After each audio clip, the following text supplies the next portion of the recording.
Welcome to Famous Tale. Zuri was born into the prestigious Kofi family of Oquendo, a small village nestled in the heart of Africa. The Kofis were a symbol of wealth, power, and influence. Chief Kofi, Zuri's father, was the head of the family, and his wealth stretched beyond the village's borders, making him a figure of respect and fear. People spoke of him in reverent whispers, some calling him Shitan, meaning devil, in their local tongue. They feared his strength, his control over the land, and the grip he held over the livelihoods of everyone in Oquendo. Zuri, however, had never understood why people whispered about him with such dread. All she knew was the love of her family. From birth, Zuri had been blind.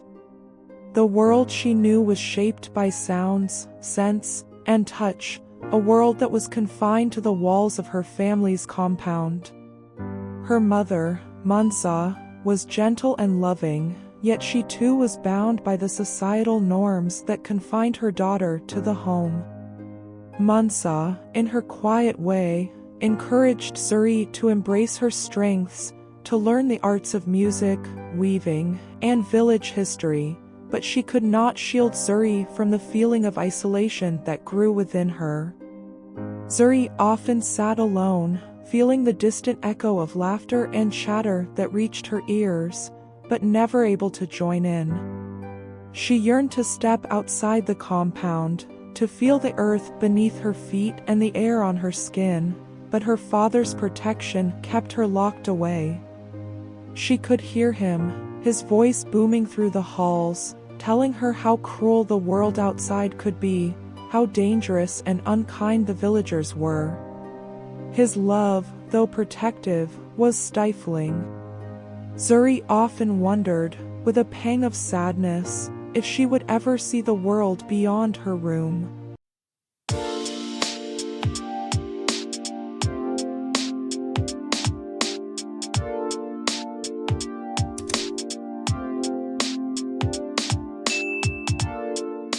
The sun had just begun its descent, casting an orange glow over the village. Zuri sat by the window, feeling the cool breeze and listening to the distant hum of the village. She could hear the children playing, their joyous laughter drifting into her ears, and for the first time in a long while, a deep ache filled her heart. Why couldn't she be a part of that world? Why was she confined to the shadows of her family's estate, locked away in a life she did not choose? "Mother," she called, her voice soft, but filled with quiet desperation. "Why can't I leave the house like the other girls?" Mansa, who had been tending to her weaving, paused for a moment, the sorrow in her eyes evident. "Zuri, the world outside is not kind. People are quick to judge. I want to protect you from the cruelty you would face." Zuri's chest tightened.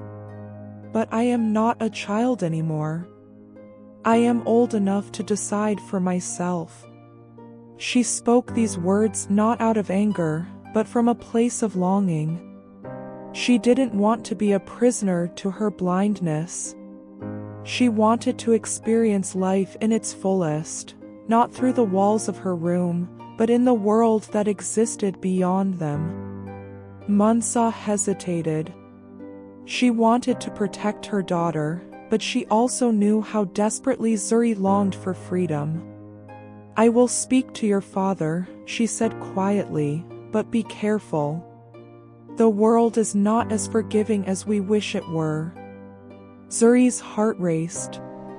She knew this was her chance, and she couldn't let it slip away. The morning light streamed through the cracks in the window, and Zuri's heart raced with anticipation.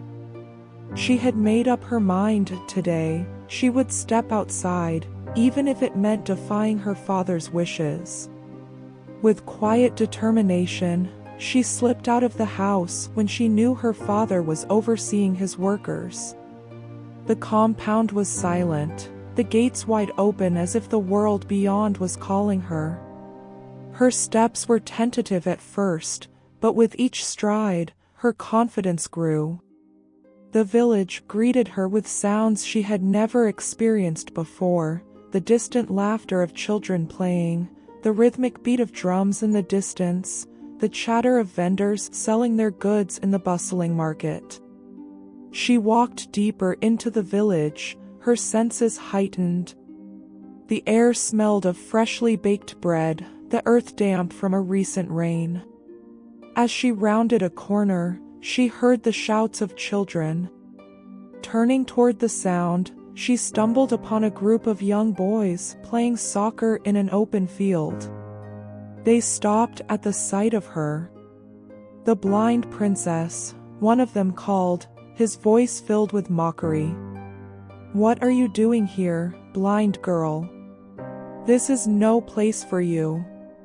The others joined in, their laughter cutting through her like a knife. "You should stay locked away, like your father keeps you," another boy jeered. "You're nothing but a monster." Zuri's chest tightened, but she didn't let their words break her. She stood tall, her heart pounding, but her head held high. "I am not a monster," she whispered under her breath, but no one heard her words over the sound of their mockery. As she turned to leave, one boy hurled a stone in her direction. It missed, but the impact of their cruelty hit her harder than anything physical could. With tears in her eyes, she retreated, each step back to her home feeling like a retreat from herself. That night, Zuri lay in bed, her mind replaying the boys' words over and over again. Their laughter, their cruelty, everything about it felt like a betrayal. She was not just the blind daughter of Chief Kofi, she was something to be laughed at, something to be feared. Her mother sat beside her, brushing her hair gently, as she had done when Zuri was a child. But tonight, Zuri was no longer a child. She was a young woman who had faced the harsh realities of the world outside and found them unbearable. "Mother, why do they hate me?" Zuri asked, her voice trembling with the weight of her sorrow. "What did I do to deserve this?" Mansa's eyes filled with compassion, but there was a sadness there too. "Zuri, you are a beautiful soul, inside and out. The world can be cruel to those who are different, but their cruelty doesn't define you. You are more than what they see." But Zuri could not shake the feeling of rejection. She wanted to be seen. She wanted to be loved. She wanted to be accepted for who she was, not just the daughter of Chief Kofi, but as Zuri, a girl with dreams and hopes of her own. Weeks passed, and Zuri remained indoors, afraid to face the ridicule of the village. But one afternoon, as she sat by the window once again, she heard a voice, soft, gentle. "Zuri?" She turned her head, recognizing the voice. Kofi. He was the son of a farmer in the village, a quiet boy with a kind heart. He had always treated her with respect, never mocking her blindness or the reputation of her father. He had seen her not as a princess or a monster, but as Zuri, a person with her own worth. Kofi stood outside the gate, holding a bundle of flowers in his hand. "I heard you went outside the other day," he said softly. "I wanted to make sure you were all right." Zuri's heart skipped a beat. His kindness was like a balm to her wounds. For the first time in weeks, she felt a glimmer of hope. He saw her for who she truly was, not what others believed her to be. They spoke for hours under the shade of the old tree in the yard. Kofi listened to her dreams, her fears, and her longings. He didn't care about her blindness or her father's power. He saw her as Zuri, a girl with a heart full of love and a soul full of fire. As the days turned into weeks, Zuri found herself falling in love with Kofi. He didn't judge her, didn't treat her as an outsider. He saw her for the strength that lay beneath her quiet exterior, and for the first time in her life, she felt seen. But with that feeling came a heavy burden. Her father would never approve of Kofi. He had always intended for her to marry someone of importance, someone who could carry on the Kofi legacy. But Zuri knew, in her heart, that Kofi was the one who truly understood her. One fateful evening, Chief Kofi learned of his daughter's secret meetings with Kofi. His rage was palpable. He stormed into Zuri's room, his voice booming like thunder. "How dare you defy me?" he yelled. "I've protected you from the world, and this is how you repay me? With disobedience?" Zuri stood her ground, her heart pounding in her chest.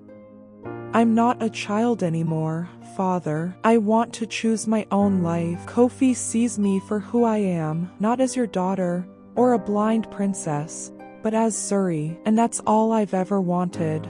Her father's face twisted with anger. "If you marry him, you will lose everything, your family, your name, your place in this village."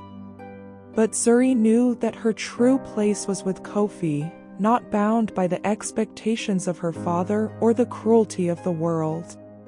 She had to choose her own destiny, no matter the cost. The day of reckoning came when Zuri, with Kofi by her side, made the decision to break free. She stood before her father, her voice unwavering as she declared, "I will no longer live in the shadows of your expectations. I will live for myself." It was the hardest decision she had ever made, but in that moment, Zuri knew that she was no longer just the blind daughter of Chief Kofi. She was Zuri, a woman who had found her voice and her freedom. Though she faced rejection from her family and village, Zuri realized that true freedom comes not from the approval of others, but from embracing one's own identity and dreams.